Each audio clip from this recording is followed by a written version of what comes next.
Hey fam, this is my famous spaghetti recipe that I created for my very picky eater. I had to find a way to get more vegetables in his diet, so I am going to show you how I make it so that you can try it at home with your picky eater. The ingredients that I use are thin spaghetti noodles, butter, Hunt's spaghetti sauce, beef base, garlic, pink Himalayan sea salt, parsley, black pepper, and Italian seasonings. The vegetables that I use is zucchini, squash, eggplant, onions, and carrots. I chop everything very roughly because it's going to be pureed later on. So I just want to, saute it in the pot. The eggplant that I typically like to use is a Chinese eggplant because it is slender and it's just easier to use.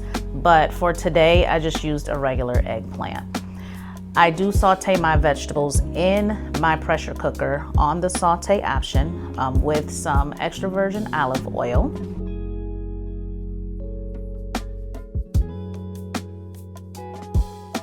When you chop up your vegetables, please use a sharp knife. Do not do like I did in this video. I am at our vacation home, so I had to use what I had available to me, which was a dull knife, and we did not have a knife sharpener on hand. So this is not safe. I was not safe in this moment. Please make sure your knife is sharp.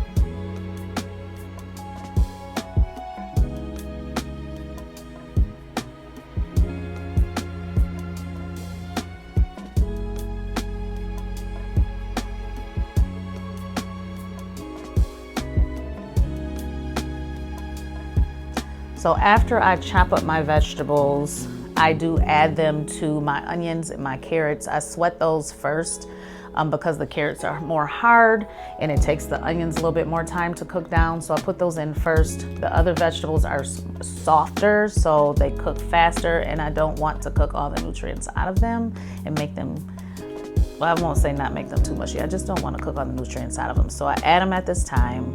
I also season them with salt, pepper, and some Italian seasoning.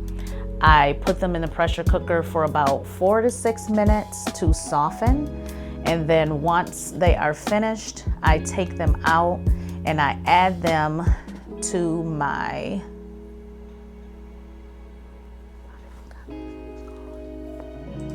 I didn't forget what this thing is called. Food processor. No, okay. Where should I start from? I take the vegetables out of the pressure cooker and I add them to my food processor. You're really not supposed to add vegetables or anything to your food processor steaming hot and then blend it, but for the sake of time, I did. Thank God I didn't have any mishaps.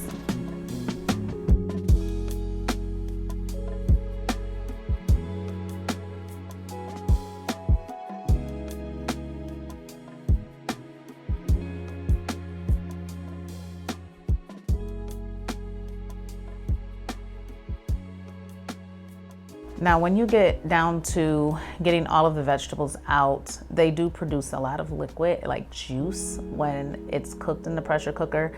I do pour the rest of that juice into the vegetables to help just to blend and, puree it smooth. And I want all of that goodness to be a part of my vegetables. At this point, right before I blend, I do add garlic. I am a garlic fiend, so I add a lot of garlic. You can add as much or as little garlic as you like to the taste of your family, as well as the seasonings. I do not measure my seasonings. I season to smell. I know what my spaghetti is supposed to smell like to, achieve the taste that I want, because I make it every single week from my little man. So you just season to taste. Now, when you get to this point of blending, you want to blend it completely smooth. You're gonna have little pieces of like that eggplant that you see in there, but you won't notice that in the texture when you add it to your spaghetti sauce.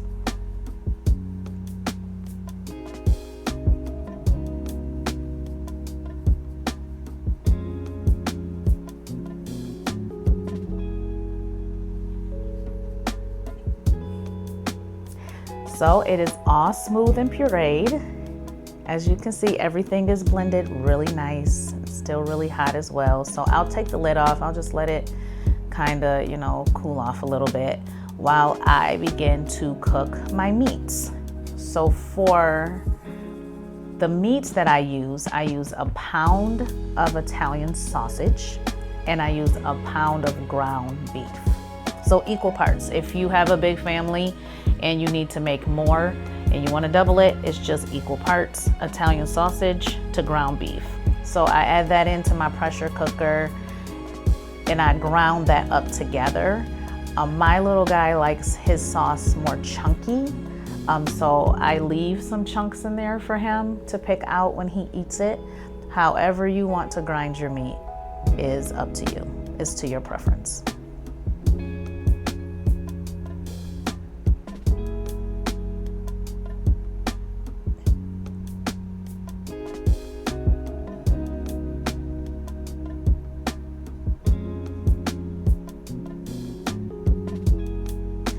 Now, as I start to cook my meat, I season it at this point, and I season it with the pink Himalayan sea salt, pepper, the parsley, and the Italian seasonings. And I cook that all together until it is browned and crumbly.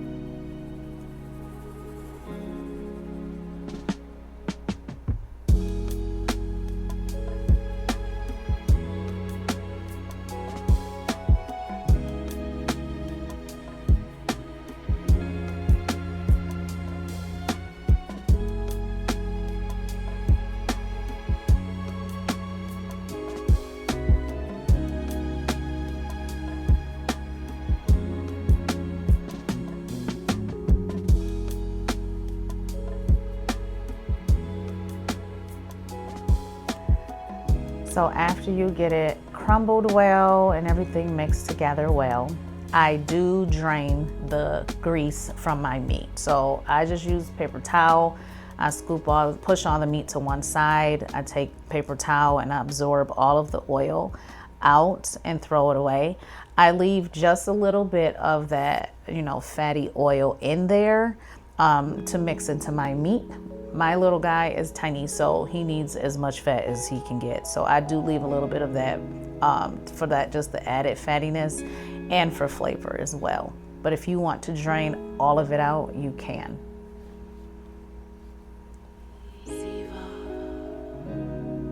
So at this point, I take my beef base and I just get like a little spoonful of it. I mix it into the meat so that it's incorporated well. This beef base really makes it, just takes like it's been cooked for hours in addition to the pressure cooker doing that work too, but it adds so much flavor to the spaghetti. It gives it a depth of flavor that you just can't mimic any other way. So I also now begin to add my pureed vegetables to the mix.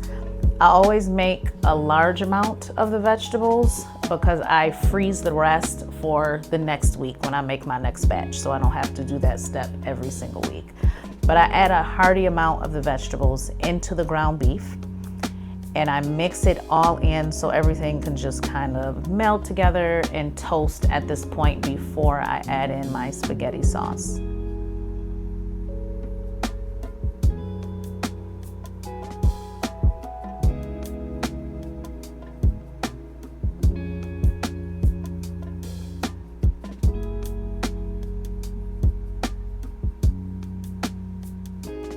As you can see, it looks so delicious. It smells divine too. So now I add in my spaghetti sauce. I use 2 cans of Hunt's spaghetti sauce. That is just my favorite sauce. You can use whatever spaghetti sauce is a favorite to your family. I use 1 can of sauce per 1 pound of meat that I use since I have 2 pounds of meat, a pound of the Italian sausage, and a pound of the ground beef, I have 2 cans of the spaghetti sauce that I use.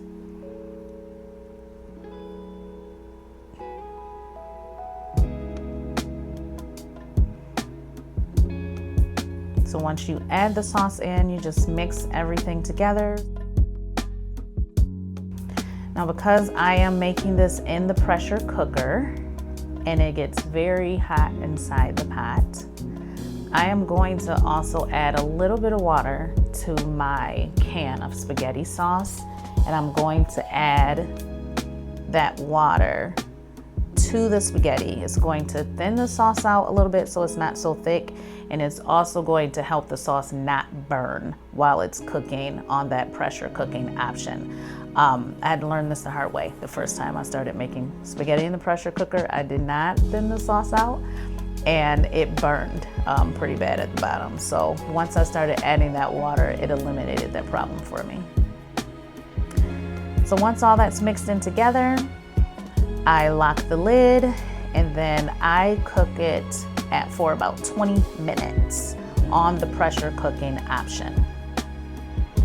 So at this point, once I get everything in the pressure cooker, you don't have to do anything else right now. You just let it do its thing.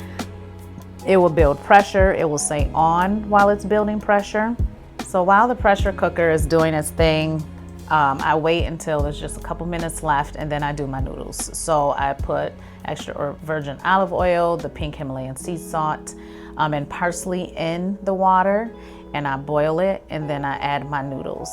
Once my pressure cooker has done its thing and the sauce is ready, I release the pressure on it, and then once the pressure is released, you open the lid and the sauce is done. So you can see all the yumminess in there right now. You just stir it up so that you can reincorporate just the sauce, the meat, and just that fattiness and the oil that's sitting on the top. Mix it all up together. It smells so good. I can't wait to eat this. Oh my goodness. After I stir it up really good, I'm going to get my bowl of noodles and put the sauce on there, and we're gonna dig in. My son eats this every single day, twice a day. He takes it to school for lunch every day, just about, and he eats it for dinner pretty much every night. He never gets tired of it. It's so good. Even my other children love this spaghetti, and they know how many vegetables that it has in it. They don't even care because it's so good. So I hope you enjoy this video. I hope that you will try this at home yourselves and that your family will like it, that this becomes an easy way for you to be able to incorporate more vegetables and nutrients into your picky eater's diet. Leave me some comments. Let me know if you try it and what you think about it. Bye.